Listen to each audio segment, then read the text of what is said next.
अयोध्या से मैं तपस्वी छावनी पीठाधीश्वर जगत गुरु परमहंस आचार्य मैं खुली उनको चेतावनी देता हूं शास्त्रार्थ के लिए चैलेंज कि या तो आप आ जाइए, मुझे बुला लीजिए।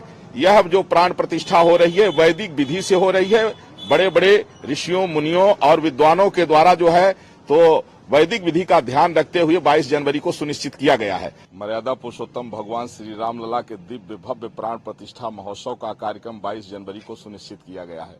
22 जनवरी 2024 मध्याह्न 12:20 पर भगवान श्री रामलला अपने वैकल्पिक गर्भगृह से भव्य मंदिर में विराजमान होंगे। उसको लेकर के जो प्राण प्रतिष्ठा का महोत्सव होता है वो पहले से ही शुरू हो जाता है और हम लोग अयोध्यावासी साधु संत हैं और यह राम नगरी का राम घाट है और श्री तपस्वी जी की छावनी है जो संतों की सबसे पुरानी छावनी है। तो इसलिए रामलला महोत्सव राम घाट से शुरू हो गया, जहां से भगवान श्री राम खेलते थे, जहां भगवान श्री राम स्नान करते थे, जहां से भगवान श्री राम की स्मृतियां जुड़ी हैं। ये साधु संतों की छावनी, माने लोग मिलिट्री छावनी सुने होंगे, पुलिस वाले की छावनी सुने होंगे, लेकिन अयोध्या में संतों की छावनी है। इसलिए सबसे पुरानी संतों की छावनी होने के नाते हम लोगों ने दीपोत्सव शुरू कर दिया, वेद पाठ शुरू कर दिया है, रामायण का जो है तो वाल्मीकि रामायण का पाठ शुरू कर दिया है, भजन कीर्तन, इस तरह से जो है एक उत्साह जो है, जो एक इतनी बड़ी खुशी एक 500 वर्षों के संघर्ष के बाद में जो प्राप्त हो रहा है, ये सभी सनातनियों के लिए इससे बड़ी खुशी और कुछ नहीं हो सकती है।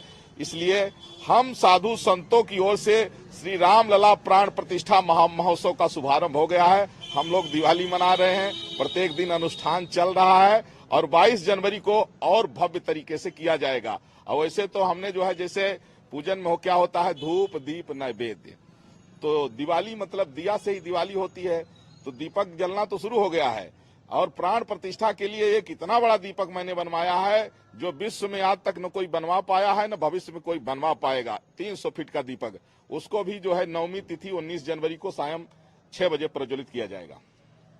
जिस तरीके से प्राण प्रतिष्ठा की तारीख नजदीक आ रही है, विवाद अपोजिशन पार्टी लगातार कर रही है कि प्राण प्रतिष्ठा एक अधूरे मंदिर में किया जा रहा है। पवन खेड़ा है कांग्रेस के नेता, उन्होंने कहा है कि चारों शंकराचार्य इस बात के खिलाफ है कि अधूरे मंदिर में प्राण प्रतिष्ठा की जा रही है और अगर ये धार्मिक नहीं है तो ये पूरी तरह से पॉलिटिकल एक इवेंट है।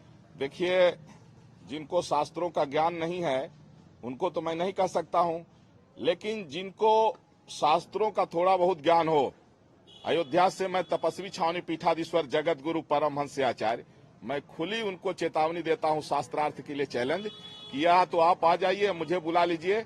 यह जो प्राण प्रतिष्ठा हो रही है वैदिक विधि से हो रही है, बड़े बड़े ऋषियों मुनियों और विद्वानों के द्वारा जो है तो वैदिक विधि का ध्यान रखते हुए 22 जनवरी को सुनिश्चित किया गया है। अगर किसी को शंका है तो वो शास्त्रार्थ कर सकते हैं।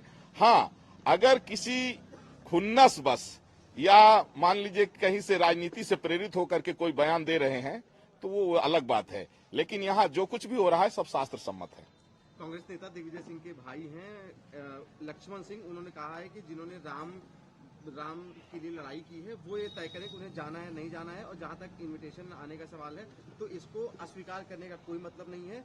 जो कांग्रेस की लीडरशिप है उनके आसपास ऐसे एडवाइजर्स हैं जिनकी वजह से ये सब होता है और नुकसान होता है। हाँ, बिल्कुल सही बात उन्होंने कहा। देखिए, सही बोलने वाले कम लोग होते हैं और सही बोलने वालों को लोग सुन नहीं पाते हैं क्योंकि वो हित की बात कहते हैं।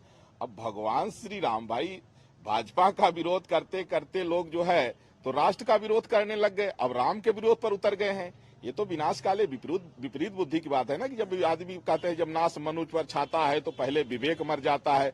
वही स्थिति कांग्रेस के शीर्ष नेतृत्व की हो रही है, इंडिया गठबंधन की हो रही है कि ये लोग जो है भाजपा का विरोध करते करते सनातन धर्म के समाप्त करने की चेतावनी देने लग जाते हैं। ये इनके विनाश का कारण है।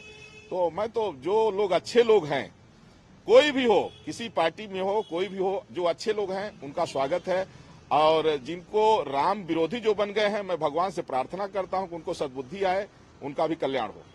कांग्रेस के ही नेता आचार्य प्रमोद कृष्णन ने दिग्विजय सिंह के बयान पे कहा है कि जो राजनेता हैं वो धर्म को समझाने से बचे और भगवान राम का मंदिर बन रहा है उसका स्वागत करें। बहुत सही बात है भाई, नेताओं का काम, जनप्रतिनिधियों का काम है कि आप जनता के हित का काम करिए, देश के गौरव को बढ़ाने के लिए काम करिए।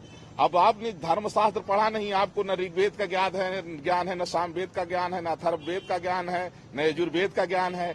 जब आपको शास्त्रों का ज्ञान नहीं है, श्रुतियों स्मृतियों का ज्ञान नहीं है, तो फिर आप कैसी धर्म की चर्चा कर रहे हो, आपको उसमें ABCD तक नहीं आती है, तो स्वाभाविक है आप गलत बोलोगे। इसलिए राजनेताओं को धर्म पर टिप्पणी करने के पहले धर्म ग्रंथों का अध्ययन करना चाहिए, जो उनके बस की बात नहीं रही है। तो गुरुजनों से समझिए, आप जो काम कर रहे हैं वही करिए, उसी में अच्छे लगोगे। अब आप धर्म ग्रंथों पर टिप्पणी करके और उसका जो है तो बिन सिर पैर की बात और वो भी निगेटिव बात करेंगे तो स्वाभाविक है कि आपका नुकसान होगा और जनता जो है तो आपका पलटवार करेगी। Subscribe our channel for latest news and updates, and don't forget to press bell icon for latest notifications.